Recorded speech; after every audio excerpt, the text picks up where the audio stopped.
शिवाजी महाराज की आपने लिखी है, मैं आपके लिए मैं हूँ, स्वीकार करें।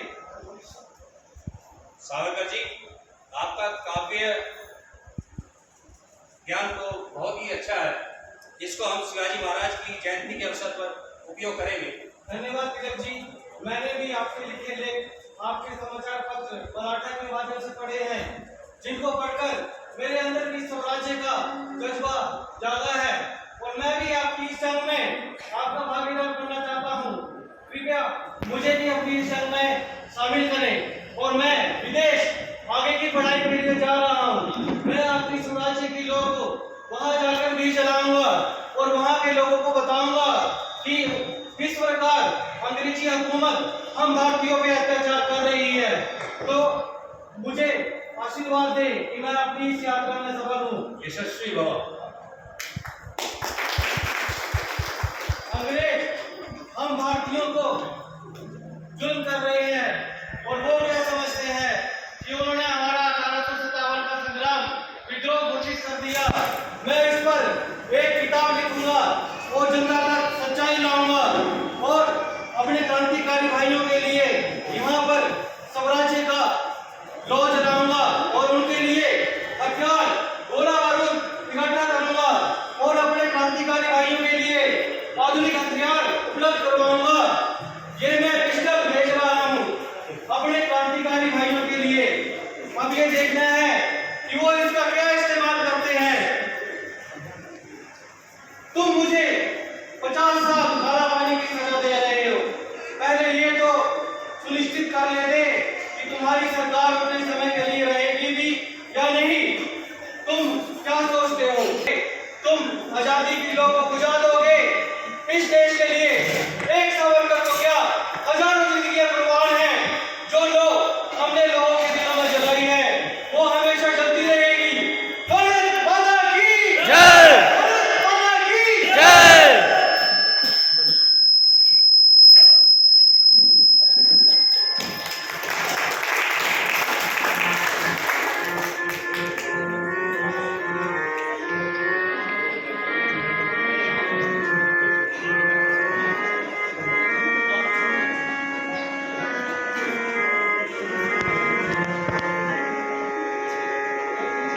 अहिंसा परमो धर्म।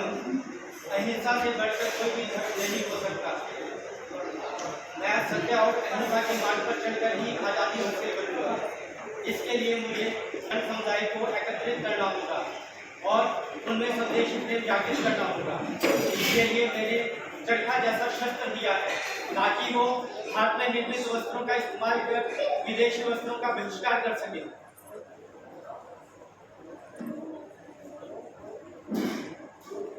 सरफरोशी की तमन्ना अब हमारे दिल में है।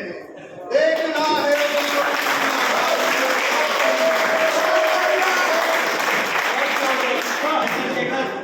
बाबूजी।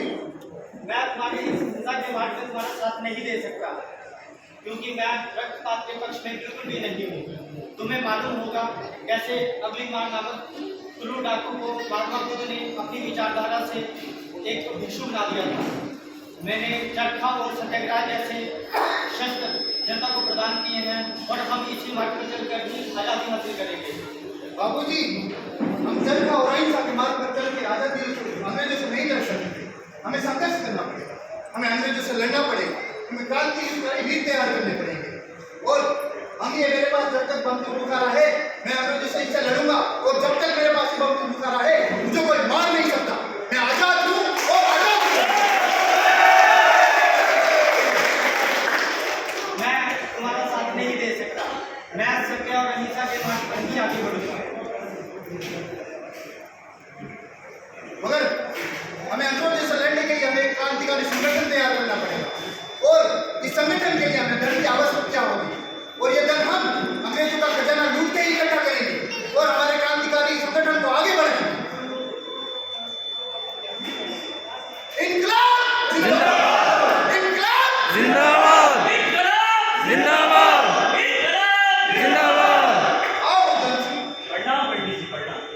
आपने भगत सिंह को फांसी के लिए क्यों जाने दिया? उधम सिंह, भगत सिंह के जाने का तो गम मुझे भी है, मगर भगत सिंह के जाने के बाद पूरे जुलाई से काफी हमारे क्रांतिकारी वीर शहीद हो चुके हैं, उन्हें अपने भारत माता के लिए अपने प्राण न्यौछावर किए हैं और ये लोगों को उनके बारे में आज भी पता नहीं है, मगर हमें उसका कोई अफसोस नहीं है।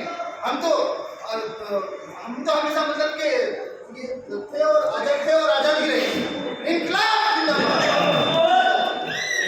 आपने सही कहा पंडित जी, ऐसे लाखों युवा है, लाखों शहीद है जिनको कभी ना लिखा गया या जिनको पढ़ा गया। मैं भी वो हूँ जिसने विदेश जाकर जलियांवाला बाग का बदला लिया और दुनिया को एक संदेश दिया कि आओ कभी हिंदुस्तान में देखो कभी उन बहनों को, आओ कभी हिंदुस्तान में देखो कभी उन बहनों को, देखो कभी उस माई को, सुनो जरा वो क्या कहती है, सुनो जरा वो क्या कहती है जब उसका बेटा शाम को घर लौटना है। सुनो जरा वो क्या कहती है कि दो पल तो बैठो साथ कभी कांधे पर देकर हाथ कभी, दो पल तो बैठो साथ कभी कांधे पर देकर हाथ कभी, पीपल की ठंडी छांव में, पीपल की ठंडी छांव में दिल का तो पूछो हाल कभी, दिल का तो पूछो हाल कभी। आंखों में ये कैसी उदासी छाई है, आंखों में ये कैसी उदासी छाई है, पलकों पर आखिर ये नमी क्यों आई है, आंखों में ये कैसी उदासी छाई है, पलकों में आखिर ये नमी क्यों आई है, दो पल तो बैठो साथ कभी कांधे पर देखकर हाथ कभी। चलो हम सब मिलकर देखें एक सपना और देखें इस देश को आजाद कभी, हम सब मिलकर बैठे और करें ऐसी बात कभी, करें ऐसी बात कभी, दो पल तो बैठो साथ कभी कांधे पर देकर हाथ कभी, कांधे पर देकर हाथ कभी। हम सब मिलकर लेकर रहेंगे आजादी, इनकलाब जिंदाबाद, इनकलाब जिंदाबाद।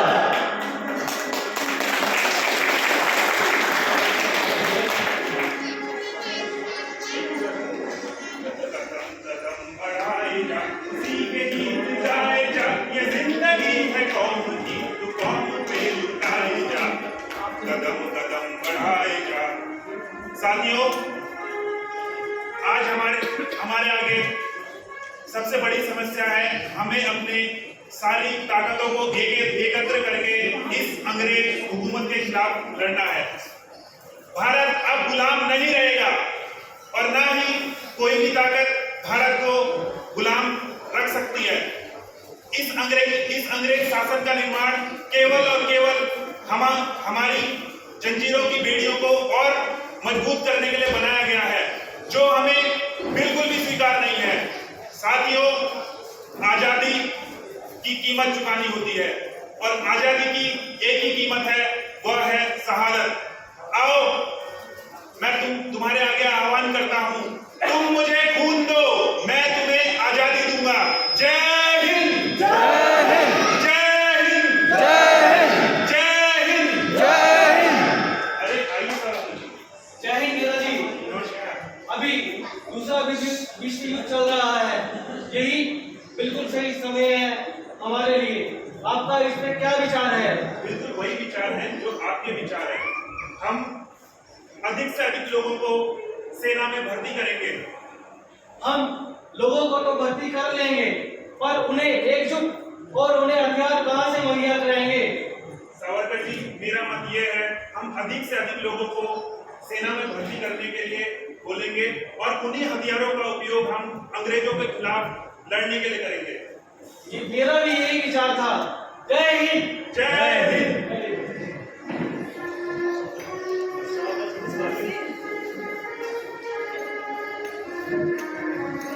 अरे बाहर, मैं कह रहा था दूसरा विश्व युद्ध आरंभ हो चुका है। हमने प्रथम विश्व युद्ध में अंग्रेजों का साथ इसलिए दिया था ताकि वो युद्ध समाप्त होने के बाद हमें आजादी दे सके, परंतु उन्होंने ऐसा कुछ भी नहीं किया। इस विश्व युद्ध में हम अंग्रेजों का साथ बिल्कुल भी नहीं देंगे, बिल्कुल भी नहीं। बाबूजी, आपकी पीड़ा जायज है। मुझे भी लगता है वर्षों से हम अंग्रेजों की गुलामी सहन कर रहे हैं, उनके अत्याचार को सहन कर रहे हैं। आज समझ आ गया है हमको कुछ कड़क निर्णय लेने का।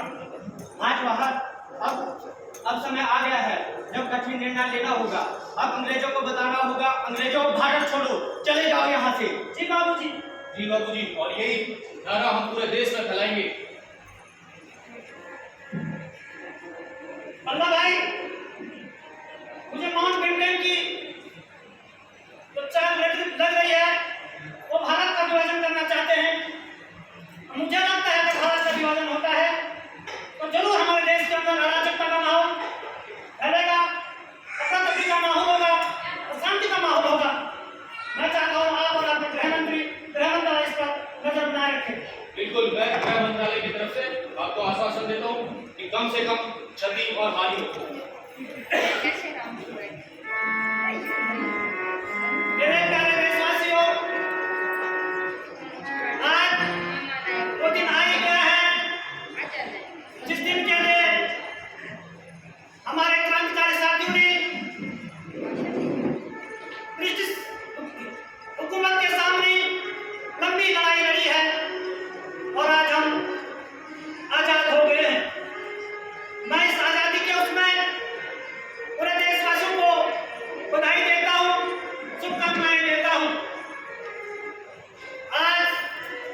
शामिल करें, जिससे भारत एक सूत्र भी बना रहे, हम उस एक सूत्र भी बना रहे और देश की अखंडता एकता बने रहे।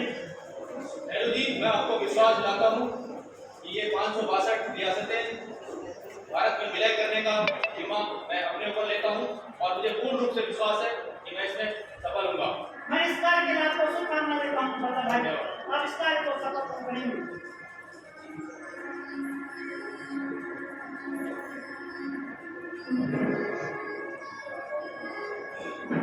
वल्लभ भाई, अब देश आजाद हो गया है। अब देश को चलाने के लिए एक संविधान की आवश्यकता होती है और देश का किसी भी देश का संविधान उस देश का संविधान भूमि का पहला कानून होता है। तो हम उस संविधान का निर्माण तो हमने भीमराव अम्बेडकर जी को जिम्मेदारी दी थी। हमारा संविधान बनकर तैयार हो गया, मसौदा तैयार हो गया होगा, शायद अम्बेडकर चाहते हैं।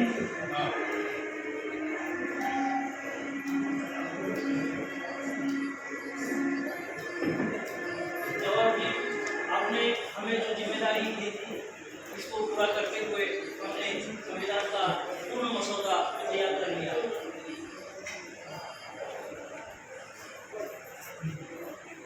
बहुत बहुत धन्यवाद अम्बेडकर जी। मुझे पूरी उम्मीद है आपकी योग्यता पर, आपकी शिक्षा पर और मुझे पूर्ण विश्वास है आपको जो कार्य किया कि आपको आपने पूर्ण रूप से पूरा किया होगा, तैयार किया होगा। और मैं आपसे निवेदन करूंगा कि आपने इस संविधान लिखा है, इसमें महत्वपूर्ण जो बिंदु हैं उन पर प्रकाश डालेंगे। बहुत बहुत धन्यवाद। मैं संविधान का जो रचना था उसका प्रारंभिक कार्यकलाप के बारे में मैं बताऊंगा कि जो संविधान समिति ने 3 साल की कड़ी मेहनत और लगन से इस संविधान की प्रारूप तैयार किया है और इस संविधान में हमने कोशिश की है कि हमारे सारे जातियों, धर्म एवं समाज के प्रत्येक वर्ग को समान अधिकार मिले और इसके लिए हमने कई देशों की संविधान की अध्ययन की और ये गहराई से अध्ययन करने के बाद ही हमने इसका प्रारूप तैयार किया है। Now I will go through the preamble which states the detail of our constitution. We the people of India hereby solemnly resolve to constitute sovereign, democratic and republic and to secure to its citizens justice, social, economic and political equality of status and opportunity and to promote among them all liberty of thought, expression, belief and worship, fraternity, assurance, dignity of individual and unity of the nation. In our Constituent Assembly, this 26th day of November 1949, do hereby adopt, enact and give to ourselves this Constitution. Thank you. आपके द्वारा इतना अच्छा संविधान लिखने के लिए पूरा देश आपका हमेशा तंग रहेगा। धन्यवाद।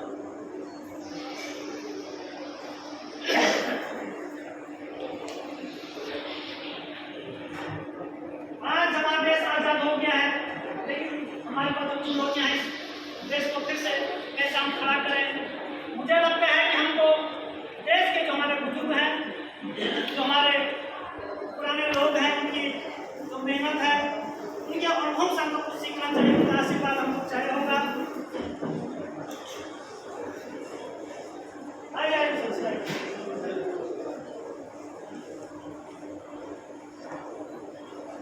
हमने कैसे ये फैसला किया है इस साल आपको भारत रत्न दिया जाए। देश का सर्वोच्च पुरस्कार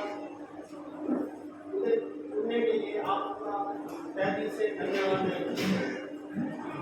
मैं आपसे जानना चाहूंगा कि अब आपने जो पिछले सराहनीय कार्य किए हैं, जिससे देश में विकास को को गति मिली है। और मैं आपके इन अनुभवों से चाहूँगी आपके अनुभव आगे भी हमारे काम आए, देश के काम आए, और आप उनका बड़ा अनुभव हमारे सामने रखें।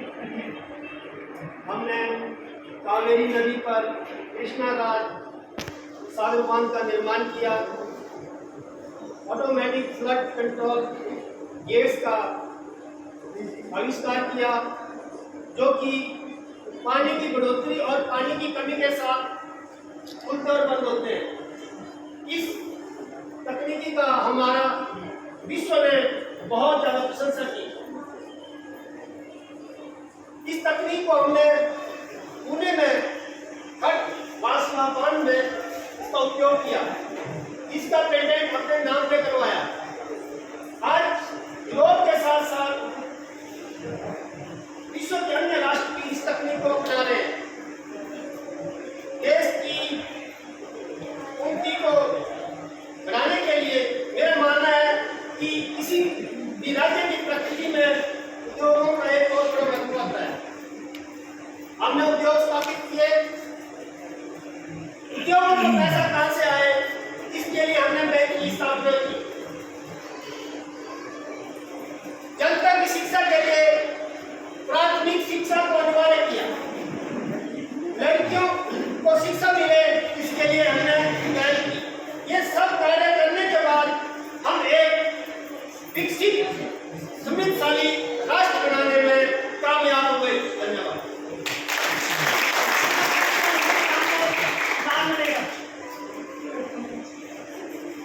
नमस्ते mister prime minister. I am Vikram Sarabhai. I have a submission.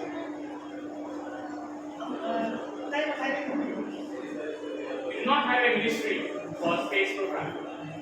हमारे पास पहले से ही विभाग है और इस स्पेस विभाग की हमको आवश्यकता पड़ेगी। स्पेस के बारे में थोड़ा बताइए।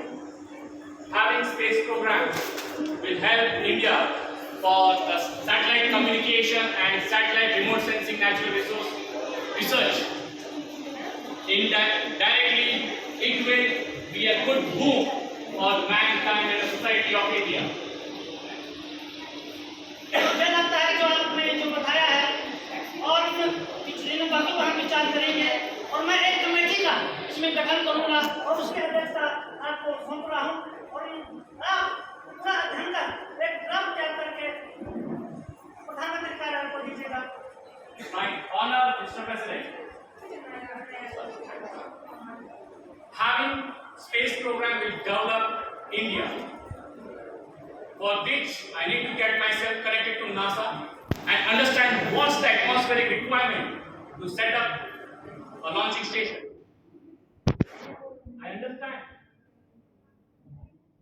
understand Tumba at Tiruvananthapuram is the right place for setting up launching station,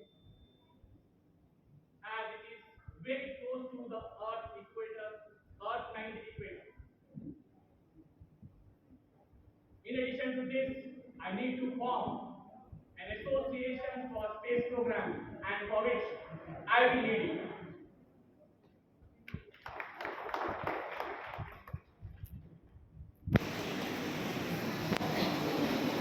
आज हम भौतिक विकास के बारे में बात कर रहे हैं, आकाश में जाने की बात कर रहे हैं, लेकिन आजादी के दौरान जो हमने सपना देखा था कि सामाजिक सद्भाव हो, लेकिन हम कहाँ हैं आज। अम्बेडकर जी ने उसके लिए हमें संविधान में सारी चीजें प्रस्तुत की और लेकिन उसका पालन नहीं हो रहा है। नहीं, ये सरकार अलोकतांत्रिक हो गई है, पूरे देश में समाज में भ्रष्टाचार व्याप्त है। हम इसके बारे में क्या करें? हम बहुत व्यथित हैं। हमने जो सोचा था वो नहीं हो रहा है। अब हमें इस सरकार के खिलाफ क्रांति लानी होगी, समाज को जगाना होगा और आज की इस व्यवस्था के साथ हम इसको दूर नहीं कर सकते। हमें पूरी की पूरी व्यवस्था ही बदलनी होगी और पूरी व्यवस्था को बदलने के लिए हमें संपूर्ण क्रांति की आवश्यकता होगी। आज मैं जयप्रकाश नारायण ये घोषणा कर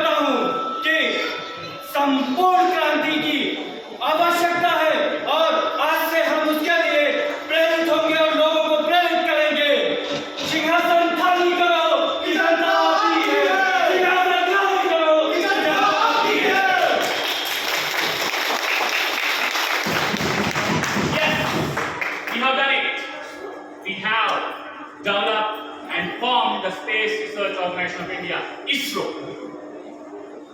We have launched many satellites and we have our own launching station, through which not only in India but also the satellites of other nations are being launched.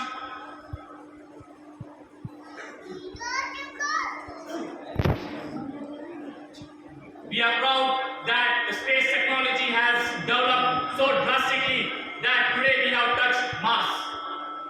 And we as the scientists are bound to do this for our society. Welcome, Dr. Bhatkar.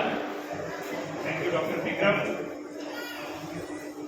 I want to tell you, जब से America ने हमें super computer देना बंद किया, our organization CDEC, it has developing super computer. In 1991 we have got one computer that is working 8,000. उसके बाद हमने पर 1000 किया, आज भी किया 30,000 आइटम जो आपके स्पेस सॉल्यूशंस के लिए the best one है. तो I hope जो हमारा सुपर कंप्यूटर है वो बाकी कैलकुलेशंस के लिए, वेदर के लिए और स्पेस के लिए बहुत यूजफुल रहेगा. Thank you so much, Dr. Bhatkar, for your contribution. Thank you, Dr. Vikram. Welcome, Natalia. Yes, I was really interested in aerospace and flying from my childhood.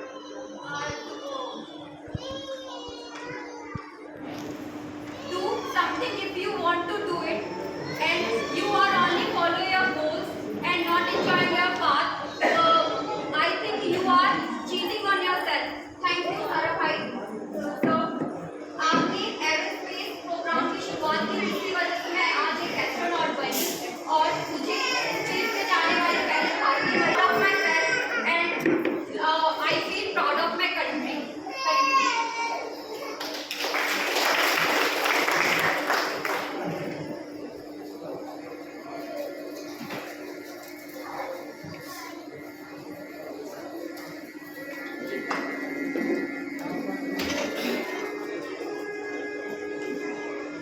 सारा भाई, आपने जो समय स्पेस के बारे में कहा था, और आज मैं कह सकता हूँ हमारे स्पेस के क्षेत्र में भारत का अपना एक मॉडल है. हमारे विश्व में अग्रणी स्थान रखते हैं स्पेस के मामले में. माय ऑनर प्राइम मिनिस्टर, और इसके साथ ही भारत शिक्षा और तकनीकी क्षेत्र में अग्रसर है.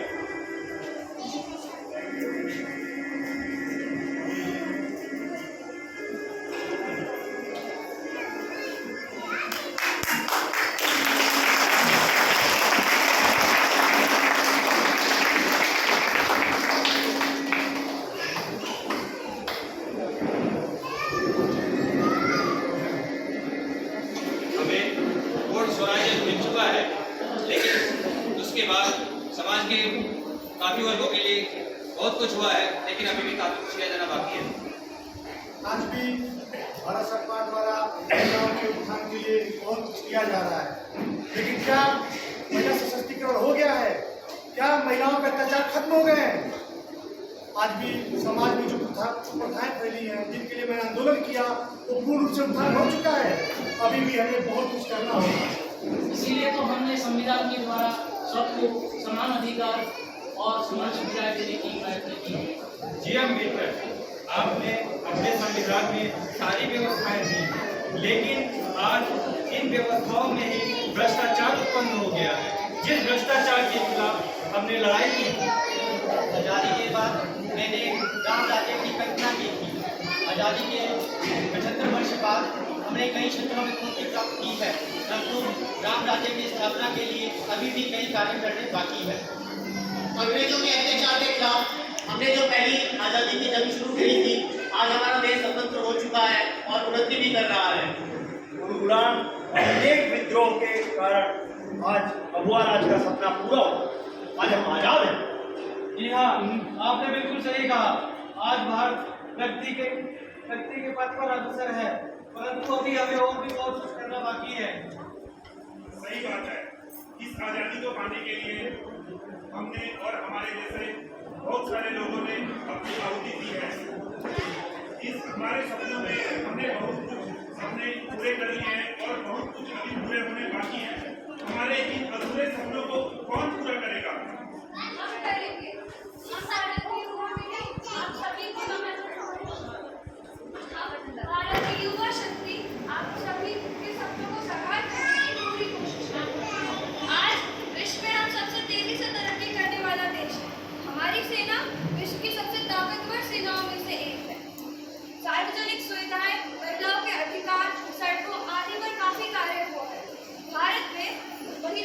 निजीकरण को सबसे अधिक महत्व दिया गया। आज हमारे